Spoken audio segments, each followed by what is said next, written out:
Hello and welcome back to Inside Great Minds. Today's episode is with Jennifer Hernandez. Jennifer Hernandez is a Houston native, a loan officer with Legacy Mutual Mortage, a senior loan officer there.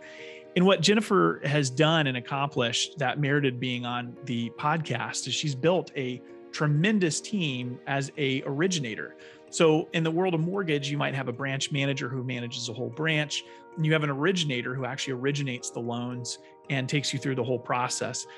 Usually and often, originators may have a support staff of some kind, usually one or two other people. What Jennifer has accomplished is built a team of 7, 8, 9 and progressing because she has done enough volume to be able to support that type of team. And she continues to scale her mortgage business as its own practice. And that's what I found really amazing and stunning about her. So while she does that, she's also a level 2 core coach with the Core, a coaching program in the mortgage space, which makes a very high level of mortgage production that you've got to arrive at to be able to do that inside that space. So she coaches, she's a mortgage producer. On top of that, she's a mom of 2 boys, married to a husband who grew up in Monterrey, Mexico, raising 2 bilingual kids. All around, just an amazing person. So I'm really excited for you to learn a little bit about her systems, her patterns of behavior, how she's built her practice, and where she comes from. I think you'll get a lot of value from this session with Jennifer Hernandez of Legacy Mutual Mortage. So without further ado, let's jump into the episode.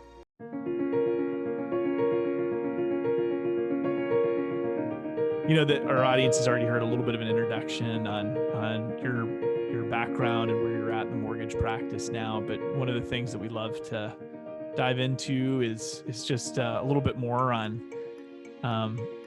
background and your early years and how you got to where you are. And I think maybe a fun place to start too is how you and I met.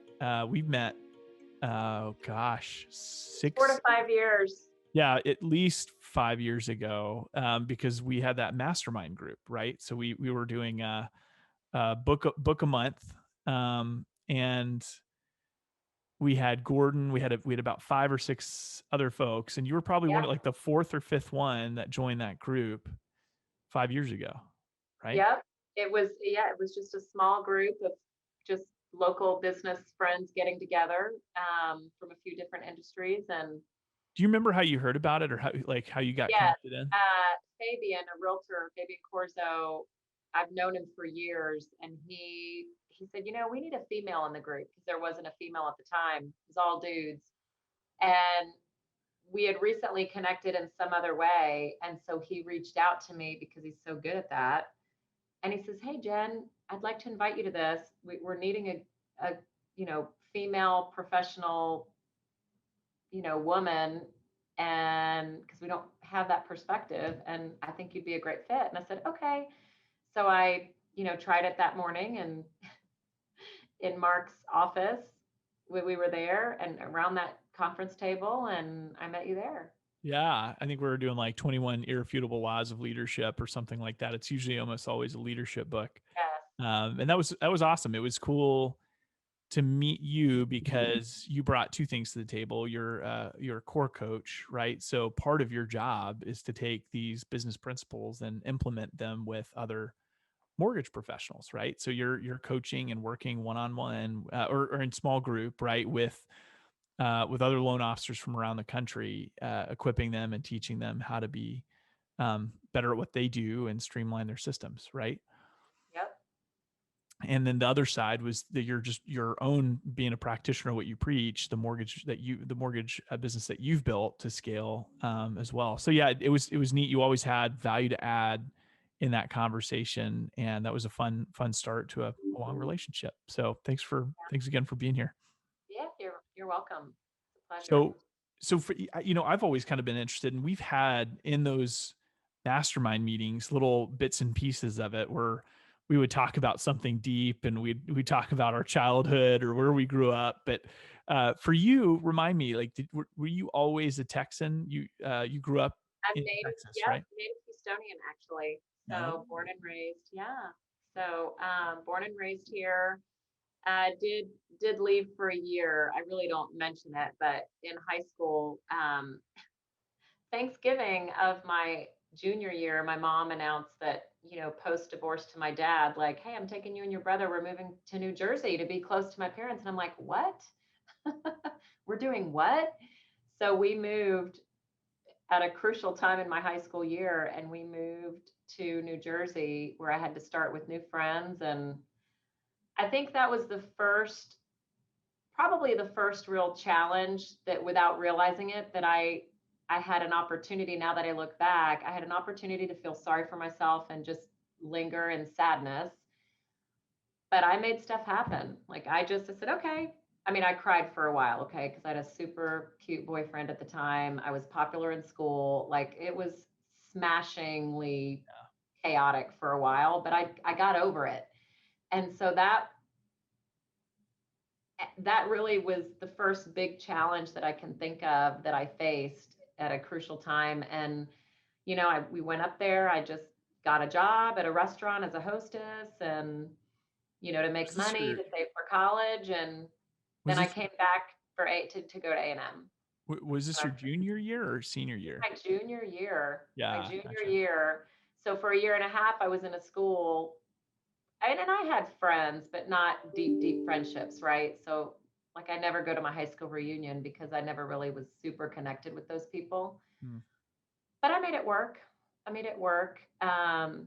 And I think that was my first challenge of really learning to just get along with whoever. And you have to do that in sales, right? You have to accommodate lots of different personalities. And so um, that was an interesting time. And then I came back to Texas to go to A&M. I really miss Texas. I'm just not a northerner. Uh, really, Yeah. I didn't want to stay there.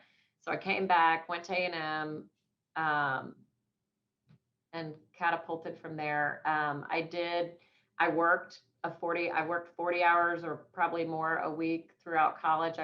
Back when you could still pay your way through college 100%.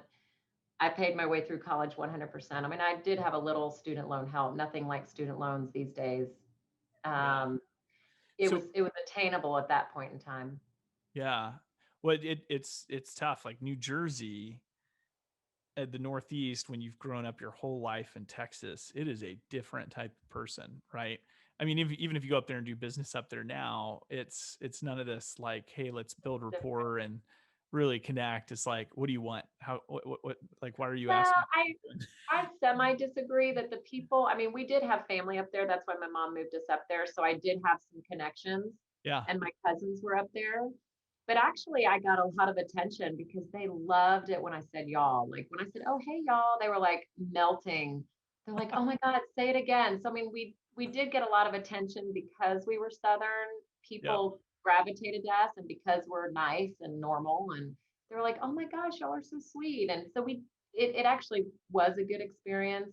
Sure. And the kids, the school that we were at, my brother and I, it actually everyone was really nice. Yeah.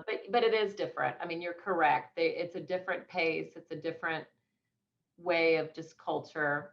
So it Yeah. was interesting. Different It was speed. interesting. I was glad to be back though. I mean, I'm a Southerner. Right. So My wife's from outside of Philly, so we can talk northern all day. We know the yeah. vibe. But so you came back today. You are, one of the top performing loan officers in one of the largest cities, in our country. So just, operational, really efficient, hardworking, all the things that come along with building a really successful business. If we went back in time and in high school, middle school, like if we asked your parents, like, who was Jen out of the siblings back then, like, how would they have described a young Jen? So I was the middle child.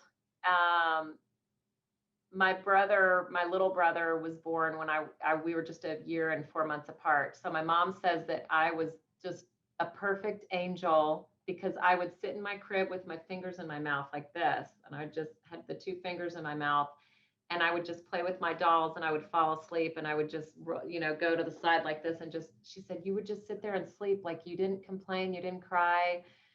Um, so as I was always in the middle, like my sister got always in trouble because she was the oldest, right? The oldest kids get in trouble. So I always just went up to my room so that I didn't have to hear anyone getting in trouble. And I just put on my Donnie and Marie Osmond records or did Jane Fonda, whatever. I just got away.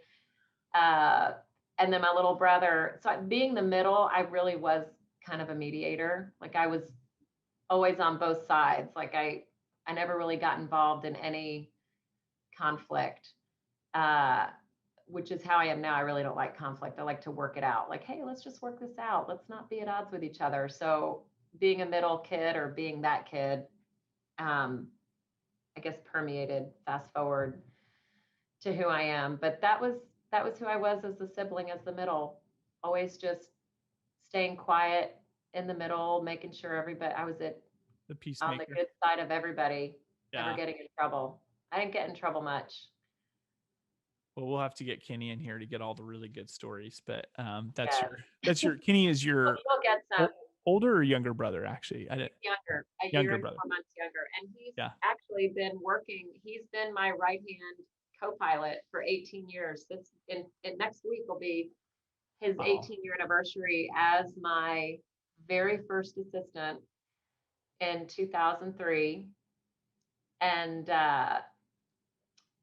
I recruited him back to Houston because he played baseball for a college in Tennessee and he stayed there. And I was super, super busy with the refi boom in '03. And I was just gasping for air and I needed someone and I needed him. I wanted him also back here just to be near us. I said, hey, come on. And he already had financial background. He worked for City Financial at the time. So he knew how to look at credit and all that. And I said, come on, come down here. So I got him here and it's been great. It's a great, sometimes he's super annoying, but I say that lovingly. Like he's really good at what I'm not good at, and vice versa. So it's a good yin yang, really. There's And so, yeah, 18 years. there's a lot of people that would say it's really hard to work with family, but but they're also sometimes the people that you can trust the most, right? So it's for you, That's it's been a the thing really great is that our partnership. work ethic is exactly the same, and we know where we're coming from. So it's actually it's been good. It's been, I don't think I could have done all the things without his support. And ever since we were little, he's my big baby brother. Like he's ginormous. He's like 6'4". I mean, he's a big dude. And he's been protecting me forever. He was always a grade behind me. And like if it's like back to New Jersey, if a guy even thought of like touching my hand or talking to me close, he'd come up and he'd go, hey, are you touching my sister? I was like, dude, go away. I was like about to score a date with this guy. What are you doing? And he's like, Jennifer. So he's been looking out for me since we were very young. And I've been bossing him around since we were very young. So it's a perfect match Yeah, still to this day. Um, so it's fun. It's really fun I to love it. be working with him. Yeah. And then now we have, as we've grown the team, I think how it's worked so well is we have grown the team. Um, and so it just helps working with family can also be hard, but it's helped having other team members to just even things out. And we all work together. We all deserve to be here. We're all A players. And if you're not an A player, you don't stay on the team long. So it's been a great ride for sure. Yeah, I love it. So yeah, we'll jump around a little bit, but coming into the actual business itself, you started as a loan originator first in the mortgage business. Is that right? Yes, and that's still what I do. I'm just an originator. I don't want to go into management. I mean, I have my team that I lead my team, Hmm. but that's different. I started in '95, September 11th, actually, 1995. Before that was a memorable date. Yeah. And a friend from college from A&M had graduated and bought this mortgage company named Republic State Mortgage. And he called me after I graduated in '94. So he called me in '95 early in the year and said, hey, come on, I just bought this mortgage company. You'd be great at originating. I'm like, what are you talking about? I don't even know how to spell mortgage. I have a car payment. I have student loans to pay off. I cannot go to a 100% commission job. You are crazy. So I ignored him and he would keep calling me. He was very persistent, typical sales guy, really. He kept squeaking at me and calling me. And finally I kind of had a nervous breakdown because what I was doing, I was just, I was working for a restaurant, local popular restaurant chain here, which is a great restaurant chain. I just didn't want to be in the restaurant industry forever. And so I was like, oh gosh, I mean, I've graduated, I've got an economics degree. Like, I cannot wait tables the rest of my life. Like, I can't do this, is not. And I had no other job opportunities. He was the only one. And I hadn't interviewed for any jobs. So I just called him out of desperation because I needed to get out of what I was doing. I was like, I can't do this another day. And so I called him and said, okay, I'm starting tomorrow.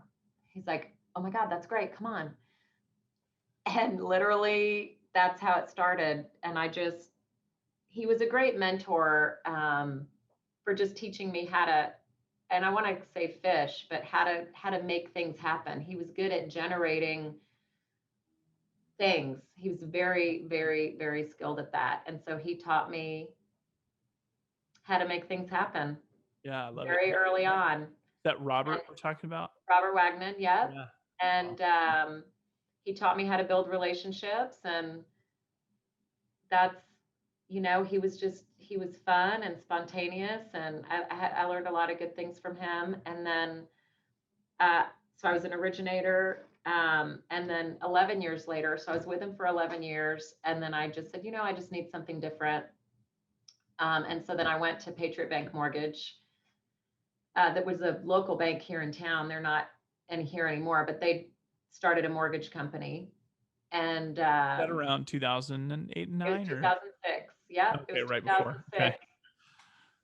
Yeah. And I was glad that at that time I had made them, in hindsight, when 2008 happened, the mortgage debacle, everyone calls it. I just luckily had already moved, because if I had been in the same spot that I was, things would have been different. Yeah. I could have had a really hard time, because just the way things were set up when I was with Robert, I kind of had my own branch. And so I was responsible for the whole profit loss, everything. Mm.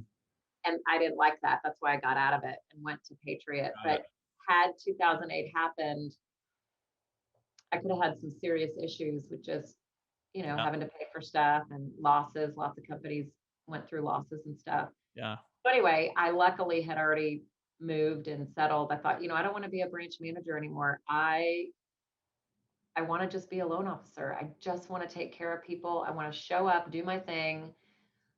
I want somebody else to take care of me. I don't want to worry about how the rent's paid or when payroll is due.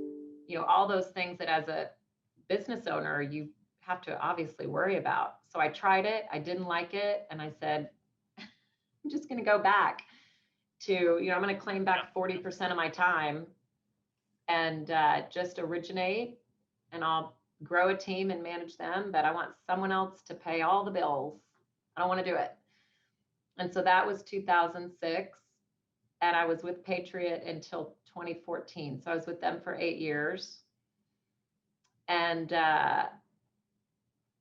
that was another point in my career where I just, in 2014, I had been in the coaching program that you mentioned, the core training, since 2010.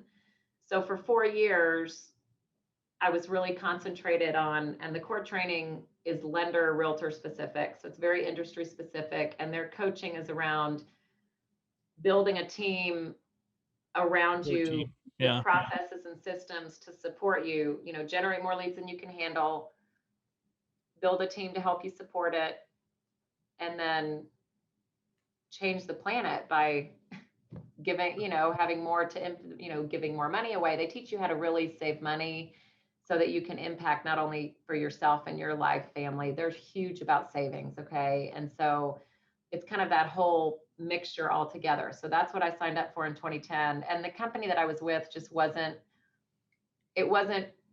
conducive to really building the team atmosphere. I mean, it was under a bank. Banks aren't normally open-minded like that. Nothing against banks. It just wasn't for me at the time. So I said, okay, I just need a new place. And so I went to Legacy, that I'm at now. Legacy is owned by people that I met through the core. So my very first coach in the core training, when I started that coaching in 2010, was one of the principals of Legacy now. He's one of my biggest mentors, friends. Mm. He's like another brother. So I had started to build really a relationship with him. So I thought, gosh, well, when it's time for me to change, I'm going to a company that understands the coaching that I'm doing, understanding the path that I'm on, uh, and people that I trust. And so they were my first and only choice. I mean, I didn't even interview anywhere else. I already knew where I wanted to go. So so just to help me understand that too, because you were at the time, so you started in the around late 90s, and then it's 2010 now. So we just got through with the mortgage debacle, but now at this point, you've been doing mortgages for about 13 years or so ish, give or take, right? What? Yeah, I switched. So I switched after 11 years. I went to Patriot, and then after 8 years. So in my 19th year, in 2014, I said, I'm switching for the very last time. Like, I Yeah, will finish my career here because I yeah, don't like to move around much. And that's something in our industry. People move around, the grass is greener, and they're going to pay me a couple more bips over here. And yeah, I probably make less money than I could. Probably, I'm sure I could go somewhere and get more, but it's not about that. It's about having the resources available and being backed by people that I trust, and that, I mean, you're with a tribe of people and you represent something. It's kind of like what we represent and hmm, the culture. That's more important to me than, yeah. And you I can know, appreciate that. Where I was actually going with that question though is actually coaching. So you were I'm kind of was doing the reverse math, and you're already what I would call a veteran in your industry at the time that you must have sought out core.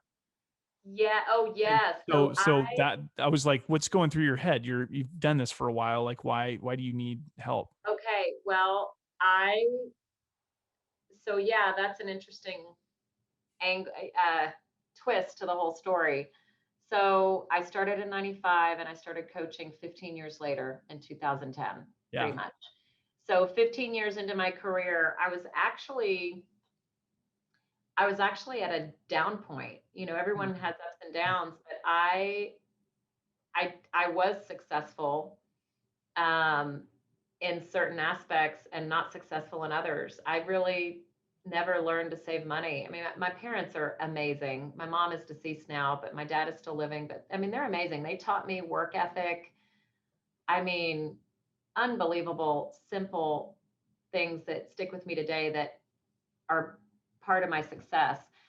But they didn't teach me how to save money because they didn't save money. Mm. So when I was putting myself through school, I mean, if I needed more money, I just picked up a shift at the restaurant. I mean, it's as easy as that. Need money, go work another shift. I mean, so that mentality stuck with me through mortgage. Oh, if I need more money, I'll just go close another loan. I'll just go get another client.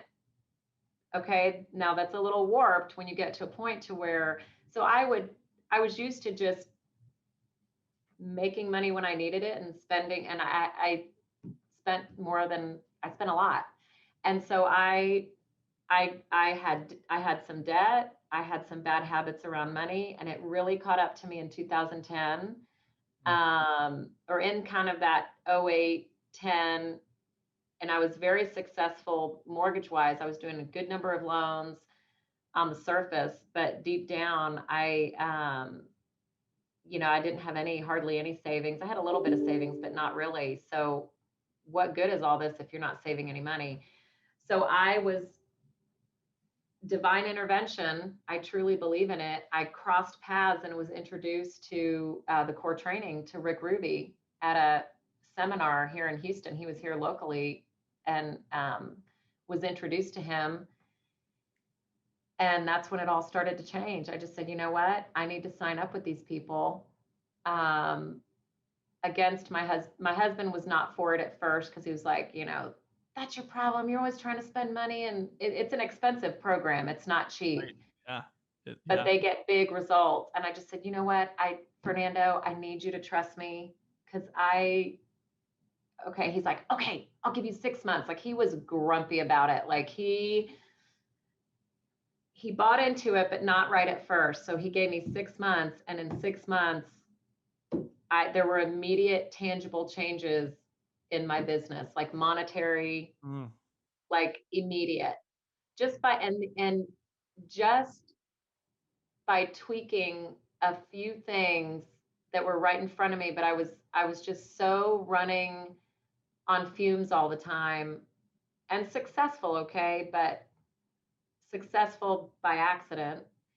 And when I started to put some proactive, guided, guided by the coach, really proactive activity in, and tracking and running it like a business instead of running it just like, okay, I'm just going to show up and do what's in front of me today, it really made a difference. And it didn't take much tweaking. I already had a lot of good habits. I just had to kind of shift the bad ones and refocus myself. And so what I saw the coaching as, and I still believe this to this day, it's if it helps you get there quicker with less pain and more fun, why would you not do it? That's what I started to do it in the beginning. It's like, why would I not want to take the shortcuts from the people in my industry? They're at the top of their game. I mean, the people in the core training, they're not baby loan officers. They can't afford the bill. I mean, it's expensive to coach with them, but it's worth every penny. Yeah. And so they're all people operating at a high level. Why wouldn't I want to be around that? Yeah. And so I started their program in 2010. And in 2 years, I made lots of milestones and just did a lot of great things. And they asked me to be a coach. They said, hey, continue coaching with us, but will you also be one of our coaches? And I was like, sure.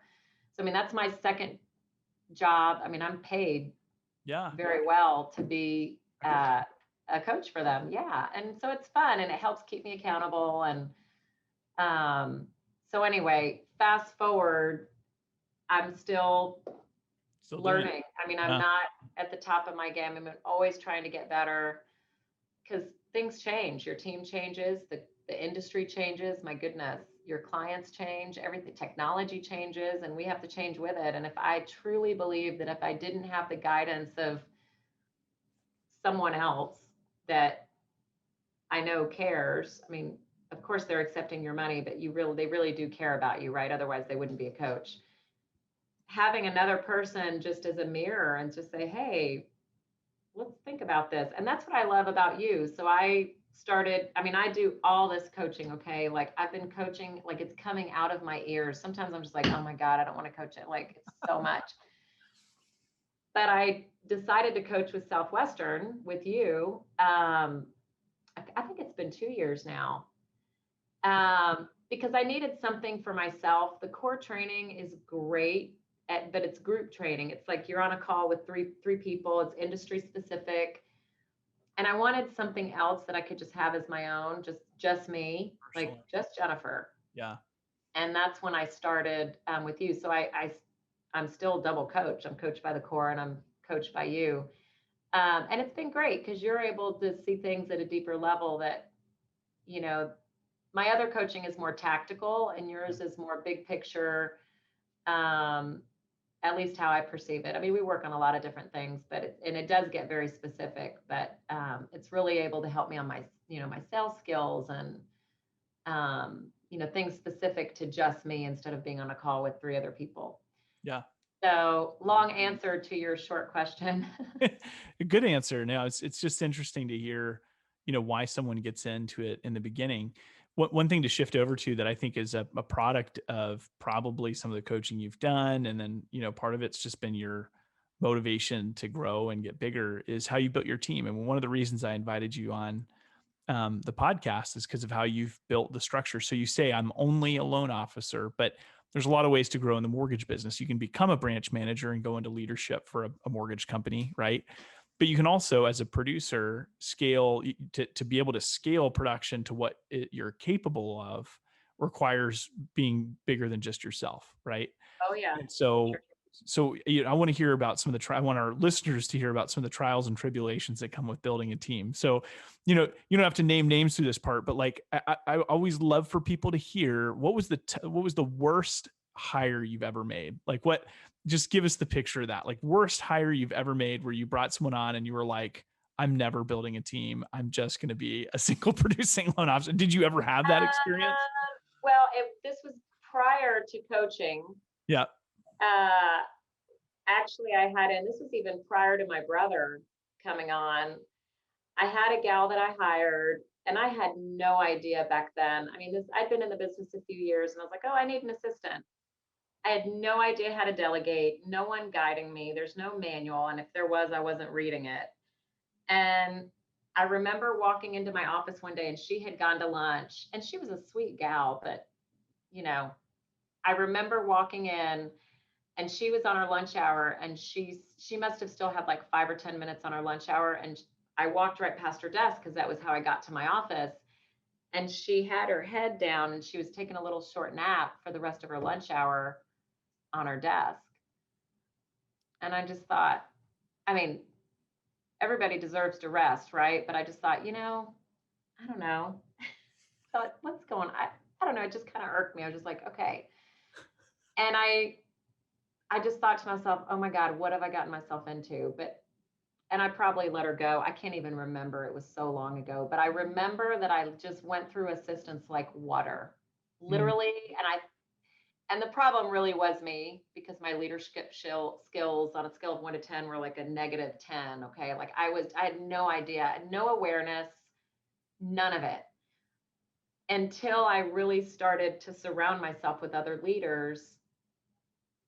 Like if you focus on something, it's going to happen. I mean, Yeah. and then I've just through the coaching, I've been learning as just as a byproduct, lots of different leadership things, painfully over the years. I mean, I've made so many mistakes, but without the mistakes, I wouldn't be where I am today, right? But I mean, Yeah. I remember that's kind of the most vivid thing I can remember. So Um, and I think what I love hearing about that is that it can be a bad hire. It can be them and not having the right interview process to find the right people. And I think, you could probably tell a whole story about how you've gotten better at vetting out the talent that you bring on the team. But the message that I heard and what you just shared is that, hey, it's often it's you, not the people. And if you're in your fifth marriage, maybe it's time to look at the no, person in the I mirror, right? honestly, this is so Rick, the owner Yeah. of the core. This is what he says and has grilled into us. If they quit, if they retire, if they leave, if you fire them, it doesn't matter. It's always your fault. Always. Mm-hmm. And so I always take full responsibility. I either didn't vet them enough at the hiring or I didn't lead them enough. I didn't have an environment that was good enough for them to stay at and they didn't feel opportunity, right? Um, so having to fire someone is the absolute worst because you didn't do a good job of keeping them engaged, making sure they're in the right seat at the bus, there's so many different reasons, right? But I take full responsibility for every single one because of what led to that moment. So Either I you go didn't through, impact them enough or, so many reasons. yeah, and I think that's a great mindset. And so you go through two or three assistants, and like you said, like water. Like, there's a lot of loan officers that I know that are just like, cool, I'm just gonna coast and do this thing as well as I can myself, keep my volume down and just be comfortable. So like what's going through your head and why continue to try and push and build when it's not working?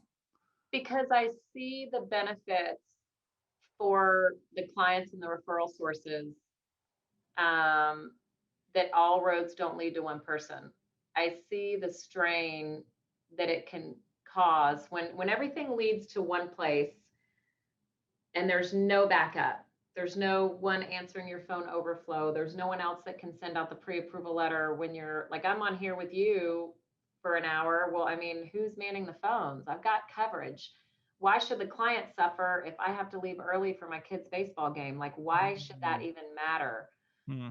And so I think when you represent a great product with quality and integrity and just red carpet service, which is what we strive to give. I mean, we're not a one, just like a one and done. I mean, we want repetitive clients. We want retention. We want to serve people in the right way and impact them in the very short time that they have with us. We want this to be the best home purchase. Like, this is the best thing ever. Like, we're impacting people. And so I don't take that lightly. And part of that is being able to serve them at a high level. And I cannot wear 100 hats. Like, the number of different things involved in a mortgage transaction, it's more than just submit your paperwork. How hard can it be? It's like, just look at my W-2, be done with it. Like, it's so much more than that. Answering the phone quickly and, responding quickly to their email. And it's hard. So if you're one person, how can you do all that? It's impossible. And so as I have seen the benefits of it, and also just the fun around doing it with other people. Like, I remember being so alone when it was just me. And I mean, I had I worked for Robert and I had him, but not really. Like, you're in it pretty much alone. And it's fun. It's good to be surrounded by other people that are on the same mission and vision that you are, and you rally together and then you celebrate and, oh my God, we're going to go and celebrate, our month, and we exceeded our goals. And,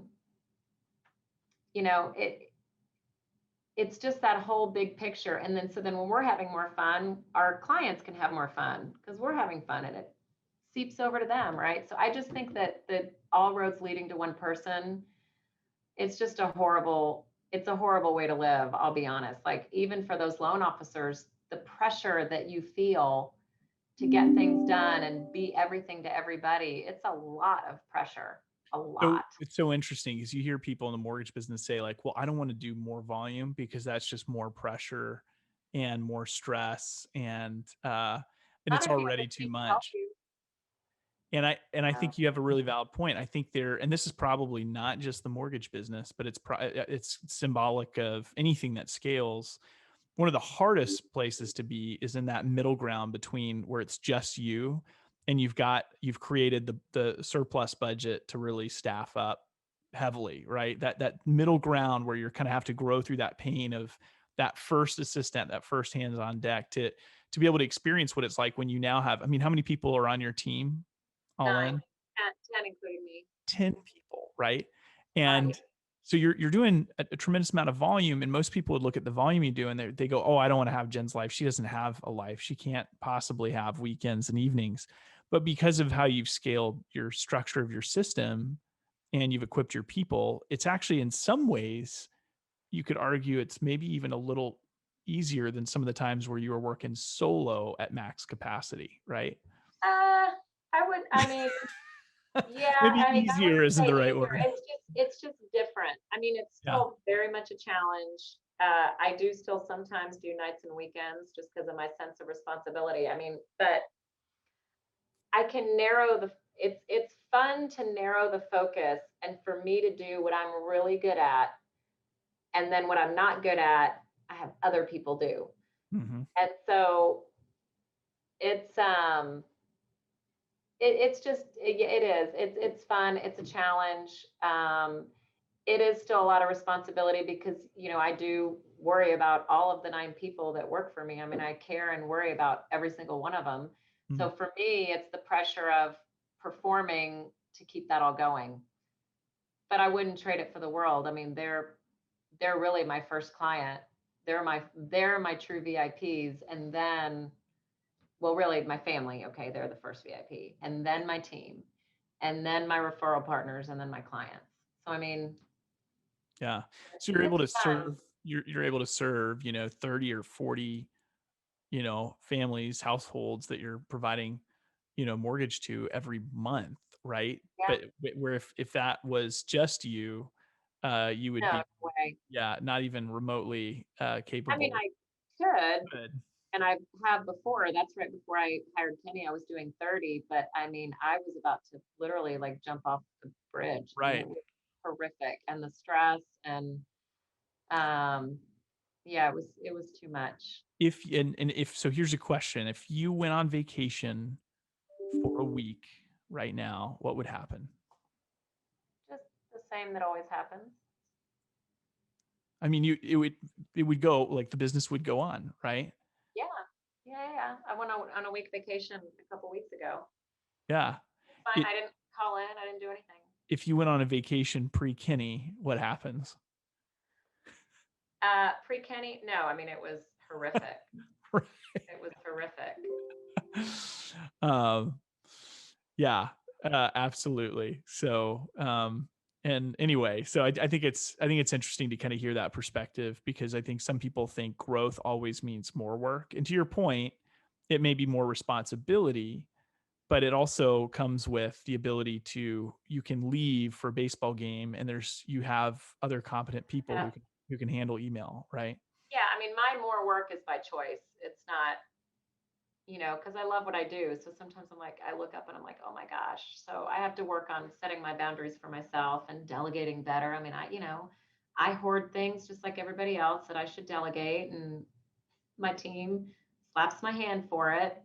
They're like, Jennifer, you're Yeah. not in your lane. I'm like, oh gosh, did I do that again? I mean, I go back to some days I want to go back to the old days and go, and I look at Kenny and I'm like, can we just go back to you and me, and where we were just, our system was whoever gets to it first. And he's like, nah, you don't want to do that. I'm You like, don't yeah, wanna do you're right. that. Well, here, and I know we're going up maybe a little less broad and big picture and a little bit more granular with you, but I think to me, you're part of the value you can provide people is you're a systems queen. You've done a great job. I mean, you're great with relationship building. You're absolutely, that's what you're so good at, that's what you do with your time, is build on those relationships with both clients and referral partners. But I think what's helped you get to where you are is being a systems person, right? And Yeah. so I think on that, if you don't mind just sharing, when someone, because we do have a lot of folks that are in the mortgage business that are listening, and in real estate, and when you have 9 or 10 people on your team, what are they all doing? Like, how do you, like, if you went through and just said, these are kind of the general buckets that they fall under, would you mind So sharing? I have a personal assistant where she manages my calendar and my email. Okay. So she's my eyes and my ears, keeping me on task. Like, that is a full-time job. And she has some admin things behind the scenes that she does as well, like, reports and stuff like that. But just my email is a beast. Mhm. And making sure I'm on track and forwarding my email to other people on the team that it's their duty. So that's number one, is a personal assistant. And if I need a plane ticket, she's making it happen. Like, she's ordering DoorDash for the team every Friday for lunch. Like, she takes care of the team and she takes care of me. So that's what she does. And then I have a leads team. So I have two people Mhm. that support me on pre-approvals. They manage the lead tracker. They gather documents and get it all ready, and they review everything so that I can go in and give the client the very best consultation. So they basically put it on a silver platter. Mm. So that's two people that help me do that. And then I have four people that help me once it goes to contract. So I split my process up into two, and so you look at your sales cycle, no matter what business you're in, and say, okay, pre-sale, the sale is when they say, yeah, we're going to use you. Like, that's really the sale. So pre-sale and the pre-approval and the initial stuff, I have one team for that. And then I have four people that support me on the other side, the back end side, behind the scenes. And that's my team manager, which is Kenny, my brother Kenny. And then there's three other ladies that they do all the processing paperwork, like all of it. And so, because, for 30 to 40 clients a month, there's a lot that needs to be done. So they do that. And then I have two marketing.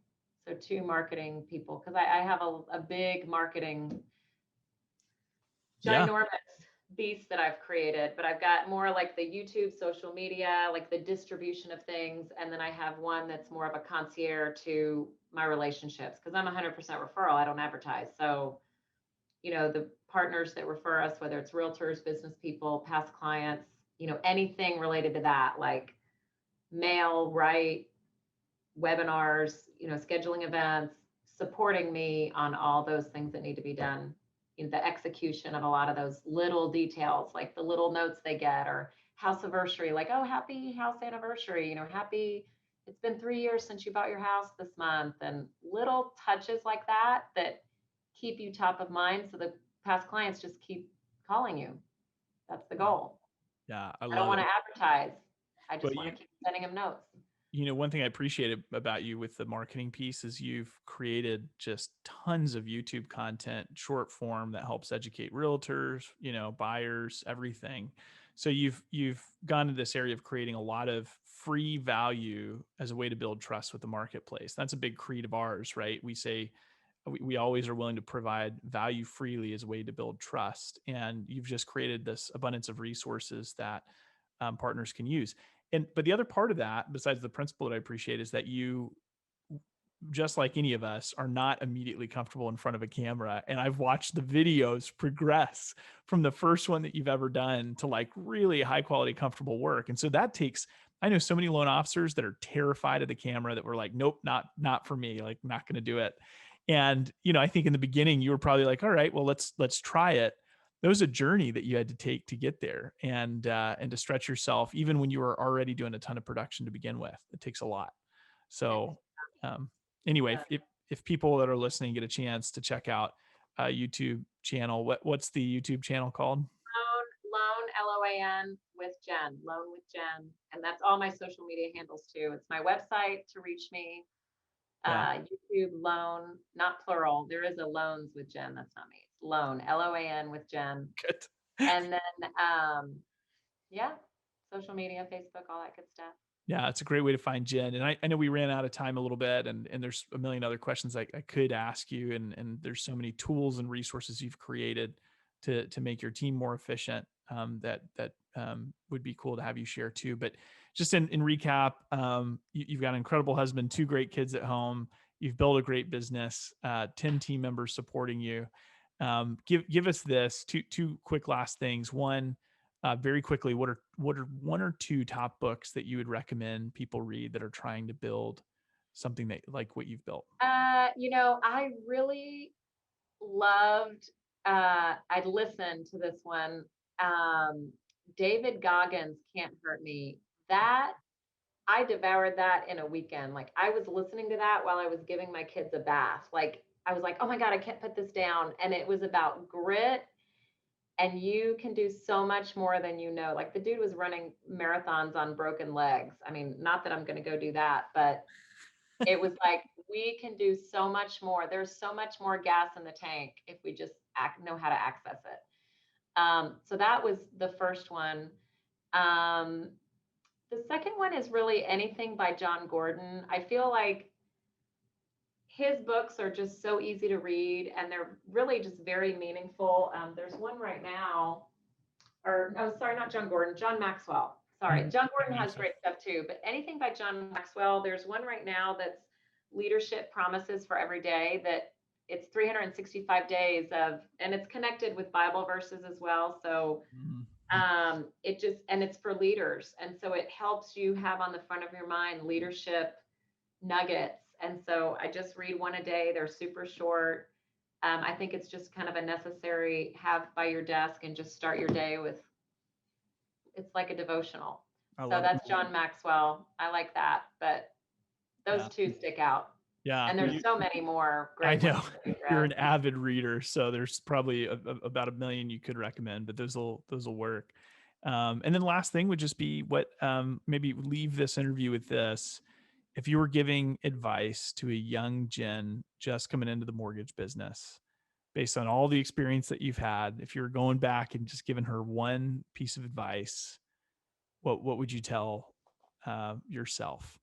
I would say work under a top producer, like where you want to be, work as an apprentice for someone, And it doesn't matter what it pays, just learn and work under them, and you work your way up and just learn from a master. That's great.